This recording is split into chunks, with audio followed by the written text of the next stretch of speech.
좌우 앞뒤에 계신 성도님과 한번 인사하겠습니다. 샬롬, 샬롬. 네, 평안하십니까? 네, 평안하시지요? 네, 주님의 평강이 여러분과 함께 하시기를 축복합니다. 한번 따라하겠습니다. 각 사람 위에 임하신 성령님. 네, 이번 주는 제가 설교를 준비하면서 처음에 생각했던 것하고 준비하는 그 시간 중에 계속 설교가 다른 방향으로 막 가는 것 같아서 머리가 굉장히 아팠습니다. 네, 그리고 조금 걱정되는 건 그래서 여러분이 들으시면서 뭔 소리를 하는 건지 잘 모르겠다 하실까봐 좀 걱정이 되는데요.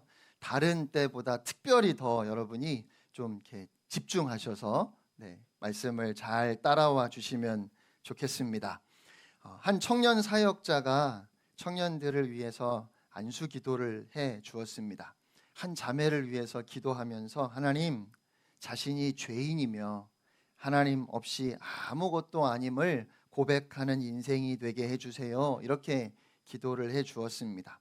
그리고 그 옆에 있는 자매한테는 하나님, 자신이 얼마나 소중한 존재인지 하나님이 특별히 사랑하신다는 것을 알게 해주세요. 이렇게 기도했습니다. 그러니까 첫 번째 자매가 괜히 마음이 섭섭해요. 그럴만 하죠.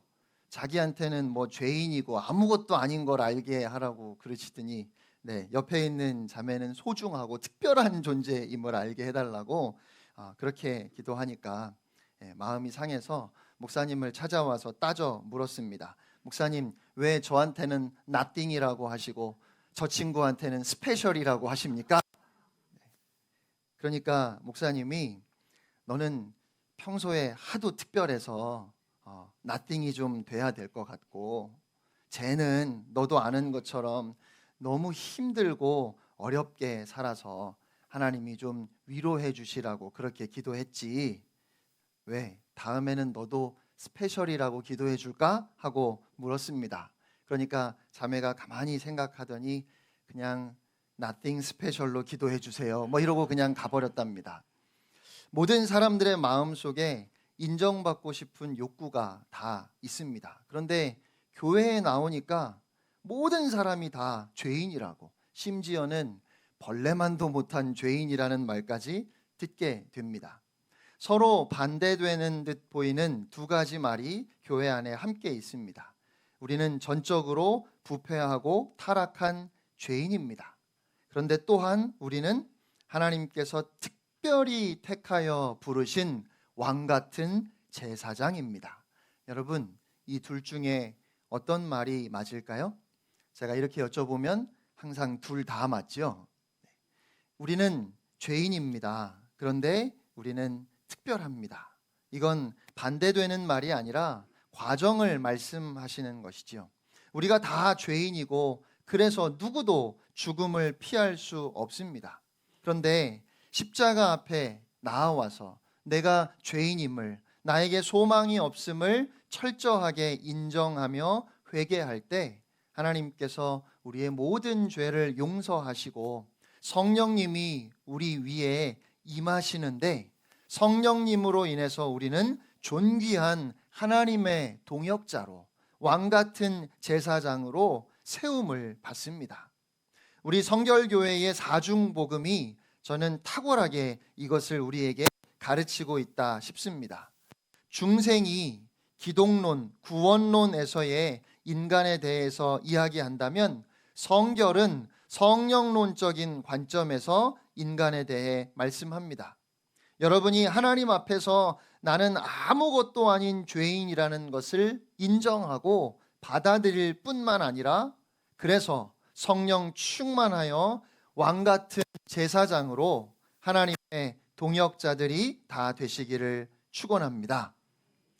예수님의 마지막 당부대로 제자들은 여인들과 예수님의 어머니 마리아와 예수님의 동생들과 함께 마가의 다락방에 모여서 한 마음으로 오로지 기도에 힘썼습니다. 그리고 마침내 오순절에 성령님이 임하셨습니다. 오늘 본문은 그렇게 성령님이 임하신 사건을 우리에게 말씀합니다. 그러면 성령님이 임하신 사건의 의미는 무엇일까요? 창세기 2장 7절 말씀을 우리 함께 읽겠습니다. 시작. 하나님이 땅의 흙으로 사람을 지으시고 생기를 그 코에 불어넣으시니 사람이 생명이 되니라. 아멘. 하나님이 하늘과 땅을 창조하시면서 마지막으로 사람을 지으셨습니다. 흙으로 사람을 지으시고 그 코에 생기를, 하나님의 영을 불어 넣으셨습니다. 그러자 흙이 생명이 되었습니다. 생명이라는 말은 생명을 가진 살아있는 존재라는 의미인데, 특별히 하나님과 교제할 수 있는 영적인 존재를 의미합니다. 여러분, 이것이 성령님의 본질적인 사역입니다. 우리에게 어떤 초자연적인 능력을 주시는 것이 성령님의 본질적인 사역이 아니라, 성령님의 가장 중요한 사역은 흙이 생명이 되는 것처럼 우리를 완전히 새로운 존재가 되게 하시는 겁니다. 그렇게 사람은 성령님을 통해서 생명으로 창조되었는데, 아담과 하와가 뱀의 꼬임에 넘어가서 죄를 범했지요. 그리고 그들이 타락한 결과를 창세기 6장 3절 말씀을 보시면 그들이 육신이 되었다라고 그렇게 말씀합니다. 특별히 성경에서 육신이 되었다 하는 말씀은 하나님과의 관계가 단절되었다는 것을 의미합니다. 육신 혹은 육체라고 표현할 때 그 말은 하나님과 반대되는 모든 것을 이야기해요. 그렇게 인간은 생명을 잃어버린 겁니다. 마치 나무에서 잘린 가지처럼 당장 그 겉모습은 달라지지 않았지만, 그대로였지만 생명의 근원이신 하나님을 거부하고 하나님으로부터 떨어져 나왔기에 이미 죽은 것이었습니다. 그런데 하나님은 그런 인간을 포기하지 않으셨습니다. 인간은 하나님을 버렸지만 하나님은 그 즉시로 잠시도 지체하지 아니하시고 회복을 말씀하십니다. 그리고 구약 성경의 수많은 예표들이 가리키는 것처럼, 여러 예언자들을 통해서 약속해 주셨던 것처럼, 하나님은 독생자 예수 그리스도를 이 땅에 보내셨고, 예수님은 우리 모두의 죄를 대신 지고 십자가에 달리셨습니다. 우리의 모든 죄값을 대신 치르신 것입니다. 그리고 죽음을 이기시고 부활하신 주님이 두려움에 떨고 있는 제자들 앞에 나타나셨어요. 요한복음 20장 19절 말씀을 우리 함께 읽겠습니다. 시작. 날 곧 안식 후 첫날 저녁 때에 제자들이 유대인들을 두려워하여 모인 곳에 문들을 닫았더니 예수께서 오사 가운데 서서 이르시되 너희에게 평강이 있을지어다. 아멘. 제자들에게 너희에게 평강이 있을지어다 라고 말씀하셨어요. 우리가 잘 아는 말이죠. 샬롬이라는 말입니다. 조금 전에도 우리가 인사했잖아요. 샬롬. 네. 이스라엘 사람들에게 샬롬은 일상적인 인사예요. 아마도 주님은 늘 제자들에게 그렇게 인사하셨을 겁니다. 하지만 그날은 주님이 전혀 다른 의미로 샬롬, 평강을 말씀하셨어요. 이어지는 20절 말씀을 보시면 이 말씀을 하시고 손과 옆구리를 보이시니 제자들이 주를 보고 기뻐하더라. 아멘. 그러니까 예수님이 너희에게 평강이 있을지어다 라고 말씀하시고 제자들에게 손에 못자국과 옆구리에 창자국을 보여주신 겁니다. 그들이 진정으로 평강을 누릴 수 있는 근거를 지금 보여주신 거예요. 이제 더 이상 불안해하거나 슬퍼할 이유가 없습니다. 주님이 죽음을 이기시고 다시 살아나신 겁니다. 그래서 손과 옆구리를 보여주셨어요. 그리고 예수님은 똑같은 말을 또 한 번 반복해서 말씀하셔요. 21절 말씀 함께 읽겠습니다. 시작. 예수께서 또 이르시되 너희에게 평강이 있을지어다. 아버지께서 나를 보내신 것 같이 나도 너희를 보내노라. 아멘. 그러니까 더 이상 슬퍼할 이유가 없을 뿐만 아니라 이제는 담대하게 나가서 그리스도의 복음을 전할 충분한 이유를 주시면서 주님은 또 한 번 너희에게 평강이 있을지어다라고 말씀하셨어요. 평강은 단순히 마음 상태를 가리키는 것이 아니라 관계적인 확신을 의미합니다. 결국 주님이 말씀하시는 평강은 우리와 하나님과의 관계가 회복되는 것을 의미해요. 죄로 인해서 절망에 빠진 인간이 예수님의 십자가 대속의 죽음으로 인해서 다시 하나님 아버지와의 관계가 회복되고 우리가 하나님과 화평을 누리게 되었습니다. 그것이 로마서 5장 1절 말씀이지요. 그러므로 우리가 믿음으로 의롭다 하심을 받았으니 우리 주 예수 그리스도로 말미암아 하나님과 화평을 누리자. 아멘. 예수님께서 하나님과 우리 사이에 끊어졌던 관계를 다시 이어주신 것입니다. 그래서 주님은 손과 옆구리를 보여주셨습니다. 주님의 대속의 죽음으로 하나님의 그 회복의 역사가 다 이루어졌으니까, 그 구원의 역사가 완성되었으니까 이제는 괜찮다는 겁니다. 두려워하지 말라는 말씀이에요. 우리 예수 그리스도의 부활이 우리에게 평강의 근거가 되는 줄로 믿습니다. 또 아버지께서 나를 보내신 것 같이 나도 너희를 보내노라 하셨습니다. 담대하라는 말씀입니다. 세상에서 너희가 환난을 당하고 핍박이 있더라도 이제는 낙심하지 말고 끝까지 사명을 잘 감당하라는 말씀이에요.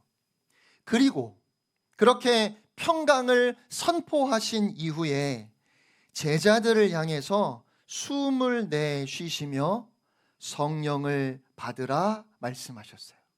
22절 말씀 우리 함께 읽겠습니다. 시작. 그들을 향하사 숨을 내쉬며 이르시되 성령을 받으라. 아멘. 성경 전체에 숨을 내쉬었다라는 말씀이 딱 두 번 나옵니다. 첫 번째는 창세기 2장에 하나님이 흙으로 사람을 빚으시고 그 코에 생기를 불어넣으실 때 하나님이 숨을 내쉬셨다라는 말씀이 나오고요.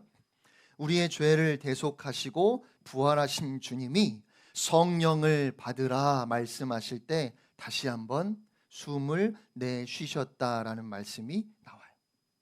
그러니까 우리가 성령을 받는 것은 하나님이 인간을 창조하셨던 것과 마찬가지로 이제 그 구원의 은혜 안에서 새롭게 다시 창조되는 것입니다. 죄로 인해서 죽을 수밖에 없었던 인생들에게 예수 그리스도의 구속의 은혜로 말미암아 성령님이 각 사람에게 임하셔서 회복과 치유의 역사가 일어남을 보여주시는 겁니다. 영원히 멸망할 수밖에 없었던 우리를 성령님이 임하셔서 다시 살리시는 역사입니다. 이것이 성령으로 거듭나는 것이지요. 왕같은 제사장으로 이 땅을 정복해 나아갈 하나님의 동역자로 다시 태어나는 것입니다. 이렇게 요한복음을 보면 부활하신 주님이 제자들을 찾아오셔서 숨을 내쉬시며 성령을 받으라 하심으로 그들 안에 새로운 창조의 역사가 이루어졌음을 우리에게 보여주고 있어요. 구속 사역이 완성된 겁니다. 우리는 죄와 사망으로부터 해방되었고 성령님이 함께 하심으로 생명으로 충만하게 되었습니다. 모든 믿는 자들이 영생에 이르게 되었습니다. 그렇다면 오늘 본문에 기록된 오순절에 성령이 임하신 사건은 어떤 의미가 있을까요? 사도행전 1장 5절 말씀을 보시면 예수님이 요한은 물로 세례를 베풀었으나 너희는 몇 날이 못 되어 성령으로 세례를 받으리라 하셨습니다. 그래서 오순절에 성령님이 임하신 사건을 흔히 성령 세례라고 말하기도 합니다. 그리고 그래서 우리가 세례의 의미를 가만히 생각해 보면 성령님이 각 사람 위에 임하신 이 사건의 의미도 생각해 볼 수 있게 됩니다. 예수님이 요단강에서 요한에게 세례를 받으셨지요. 여러분, 예수님이 그렇게 세례 받으실 때 그때 있었던 일을 아시지요? 하늘이 열리면서 성령님이 비둘기같이 내려 예수님 위에 임하셨습니다. 마태복음 3장 16절 말씀 우리 함께 읽겠습니다. 시작. 예수께서 세례를 받으시고 곧 물에서 올라오실새 하늘이 열리고 하나님의 성령이 비둘기같이 내려 자기 위에 임하심을 보시더니. 아멘. 그리고 이어서 17절 말씀입니다. 하늘로부터 소리가 있어 말씀하시되 이는 내 사랑하는 아들이요 내 기뻐하는 자라 하시니라. 아멘. 아멘. 이는 내 사랑하는 아들이요 내 기뻐하는 자라. 성령님이 예수님 위에 임하시고 그리고 하늘로부터 소리가 있었어요. 그러니까 예수님을 향해서 하늘 아버지께서 말씀하신 것이지요. 그리고 뿐만 아니라 온 세상을 향해 하나님이 선언하신 거예요. 이는 내 사랑하는 아들이요 내가 기뻐하는 자라. 여러분, 마가의 다락방에 성령님이 임하신 것은 바로 이와 똑같은 사건입니다. 저는 요한복음 20장에 주님이 제자들에게 성령을 받으라 말씀하신 것과 오순절에 제자들에게 성령이 임하신 것은 그 본질적인 의미에 있어서 다르지 않다고 생각합니다. 그런데 이렇게 두 번이나 기록되어져 있고 특별히 오순절에 성령님이 각 사람 위에 임하신 것은 이제 주님이 그 보잘것없는 제자들에 대해서 두려움에 떨고 있었던 제자들에 대해서 3년이나 주님을 쫓아다녔지만 주님의 말씀 도무지 이해하지 못하고 주님이 십자가의 길을 걸어갈 때 뿔뿔이 흩어져 다 도망쳤던 그 제자들에 대해서 지금 온 세상에 선언하시는 겁니다. 이는 내 사랑하는 신부라. 이는 내 몸이라. 하나님 아버지께서 그들을 향해서 선언하시는 거예요. 이는 내 사랑하는 아들이며 내 사랑하는 딸들이다. 내가 이들을 기뻐하노라. 그리스도의 몸인 교회의 탄생을 온 세상에 알리시는 공개적인 선언이었습니다. 그리고 이것이 너무너무 중요합니다. 사실 저는 오늘 본문에 대해서 설교하려고 할 때 성령님이 불같이 바람같이 임하셨다는 것을 강조하고 싶었어요. 여러분, 바람과 불이 만나면 얼마나 무섭게 번지는지 잘 아시지요? 그러니까 지금 부흥에 대해서 매주 설교를 하면서 바람같이 불같이 임하신 성령님에 대해서 이야기하는 것이 얼마나 좋습니까? 성령님이 임하시면 그렇게 무섭게 번져나가는 역사가 일어날 것이라고 그렇게 이야기하고 싶었어요. 그런데 설교를 준비하면서 성령님이 임하실 때 보였던 현상보다는 그렇게 각 사람 위에 성령님이 임하신 것이 어떤 의미인지 그것이 훨씬 더 중요하다는 것을 깨달을 수 있었습니다. 왜냐하면 어떤 초자연적인 현상을 경험해서 그 경험 때문에 우리가 바뀌는 것이 아니거든요. 우리가 어떤 기적을 본다고 해서 그래서 우리가 완전히 달라지는 것이 아니거든요. 오히려 진정한 변화는 우리에게 임하신 성령님으로 인해서 내가 완전히 새로워졌다는 사실, 이제는 내가 하나님이 사랑하시는 하나님의 아들, 딸 되었음을 우리가 분명하게 깨달을 때 그때부터 진정한 변화가 시작되는 것이고, 내 안에 계신 진리의 성령님이 나로 생각나게 하시고 깨닫게 하시는 대로 우리가 주의 말씀 안에 거하며 그 말씀을 쫓아갈 때 그때 우리의 삶이 완전히 달라지는 것입니다. 그리고 그것이 부흥이에요. 그것이 성령 충만한 삶이지요. 성령님이 오순절에 마가의 다락방에 임하실 때는 급하고 강한 바람 같은 소리가 들리고 불의 혀같이 갈라지는 것들이 보였지만, 예수님이 세례를 받으실 때에는 성령님이 비둘기처럼 임하셨어요.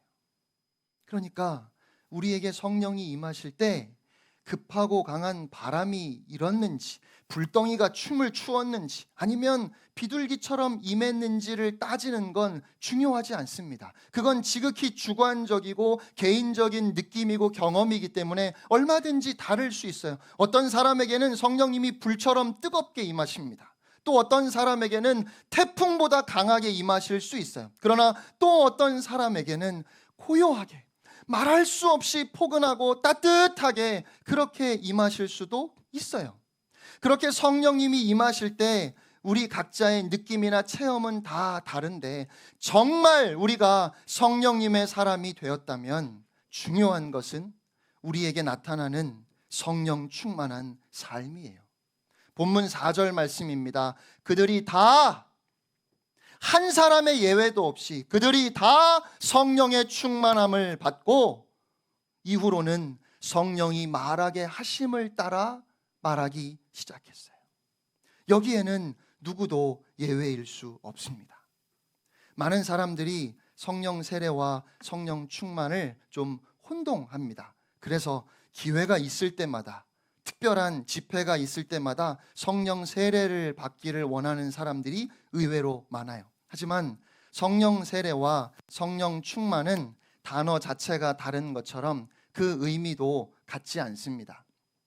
제가 예전에 이재철 목사님이 성령 세례와 성령 충만을 결혼과 사랑으로 설명하시는 것을 들었는데, 아직까지 그보다 더 나은 설명을 못 들어봤습니다. 결혼은 배우자와 한 번 행하는 예식이지요. 이미 결혼한 부부가 결혼식이 너무 좋은 것 같다고 또 하자고, 이번엔 좀 색다르게 해보자고 이렇게 이야기하지는 않지요. 결혼식은 부부가 한 번 치르는 예식입니다. 하지만 사랑은 그냥 한 번 하면 되는 게 아니지요. 서로 사랑해서 결혼하지만 그렇게 결혼했다고 저절로 사랑이 깊어지는 것이 아니에요. 결혼했으면 그 순간부터 부부는 매일 매 순간 더 깊이 사랑해야 합니다. 성령 세례와 성령 충만도 이와 같습니다. 우리가 물로 행하는 세례처럼 성령 세례도 우리의 일생에 한 번 받는 겁니다. 매번 기회가 있을 때마다 성령 세례를 다시 받겠다고 하는 건 자꾸만 결혼식을 또 하겠다고 하는 것처럼 어이없는 일입니다. 오히려 성령 세례를 받았기에, 성령님이 각 사람에게 임하셨기에 이제는 날마다 성령 충만한 삶을 지속적으로 살아내야 하는 겁니다. 최선을 다해서 사랑하지 않으면 결혼 생활이 피폐해지는 것처럼, 마이크 이걸로 바꿔주세요.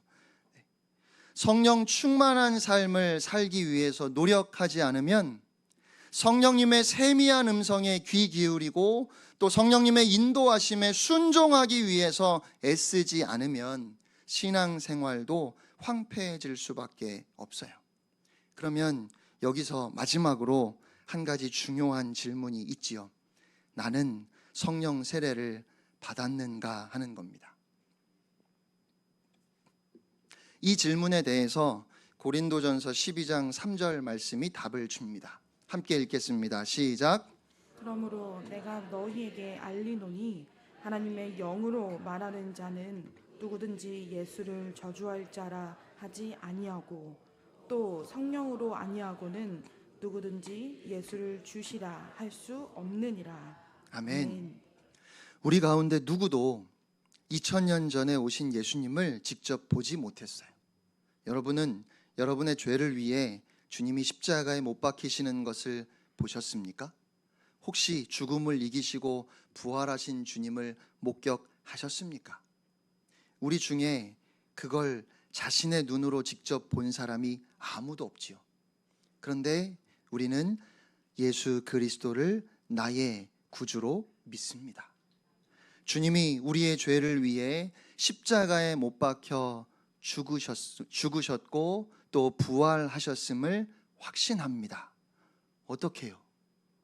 어떻게 믿었고 또 어떻게 확신하게 되었습니까? 성령님이 우리에게 임하셨기 때문입니다. 성령님이 하시는 가장 중요하고 궁극적인 일이 바로 예수 그리스도를 알게 하시고 그 구원의 복음을 믿어 그리스도를 주라 시인하게 하셔서 구원을 얻게 하시는 것, 우리가 하나님의 자녀가 되게 하시는 일입니다. 성령의 역사가 없이는 구원이 이루어질 수 없습니다. 성령님의 역사를 통해서만 우리는 믿음을 갖게 되고 예수님을 나의 구주로 고백하게 됩니다. 그래서 마틴 로이드 존스 목사님은 우리를 살리시는 분이 성령이시고 오직 성령께서 우리에게 믿음의 능력을 주신다 했습니다. 그러니까 여러분은 성령을 받으셨습니까? 여러분이 예수 그리스도를 나의 주로 고백한다면 여러분은 성령을 받은 사람들입니다. 어떤 특별한 은사가 여러분에게서 나타나서도 아니고 여러분이 어떤 신비한 체험을 해서도 아닙니다. 우리가 지금 이 시간 예수 그리스도를 나의 주로 시인한다면, 그 믿음으로 내가 하나님의 자녀 되었음을 확신한다면 우리는 성령을 받은 사람들입니다. 왜냐하면 오직 성령께서 그 모든 일이 가능하게 하시기 때문입니다. 이제 우리는 그리스도의 신부입니다. 하나님 아버지의 아들이며 딸입니다. 흙으로 사람을 만드시고 코에 생기를 불어 생명이 되게 하셨던 하나님께서 이제 그리스도 예수 안에서 새롭게 빚어진 우리에게 성령을 부어주셔서 우리가 하나님의 자녀가 되게 하셨습니다. 교회 되게 하셨습니다. 이제 우리가 우리의 모든 한계를 뛰어넘어서 복음의 증인으로 담대하게 살아가게 하십니다. 사랑하는 성도 여러분, 이것이 부흥입니다. 부흥은 곧 회복입니다. 하나님께서 창조하셨던 그 모습으로 우리가 온전히 회복되는 것이 바로 부흥입니다. 그런데 이 회복이 우리 각 사람에게 임하신 성령님의 역사를 통해 이루어집니다. 오순절에 그렇게 각 사람 위에 임하셨던 성령님은 다시 하늘로 올라가시지 않으셨어요. 영원히 우리와 함께 계십니다. 우리의 심령에, 여러분 속에 성령님이 임재해 계십니다. 우리는 이미 성령 세례를 받았습니다. 그러므로 이제 우리는 성령 충만한 삶을 살아가야 합니다. 사랑하는 성도 여러분, 여전히 여러분의 생각의 틀에 갇혀서, 여러분의 육신의 한계에 갇혀서 그렇게 힘없이 살기를 원하십니까? 아니면 하늘의 사명을 붙들고 모든 한계를 뛰어넘는 삶을 살아가기를 원하십니까? 성령님은 우리로 하여금 모든 한계를 뛰어넘게 하십니다. 성령님은 우리를 완전히 새로운 존재로 변화시키십니다. 그러므로 성령님의 음성에 귀 기울이시기를 바랍니다. 성령님의 인도하심에 날마다 순간마다 순종하시기를 축복합니다. 그렇게 성령 충만함으로 기적과 간증의 삶을 살아가는 여러분 한 분 한 분이 되시기를 주님의 이름으로 축복합니다. 우리 아까 불렀던 임하소서 임하소서, 우리 시간에 함께 찬양 부르고 기도하겠습니다.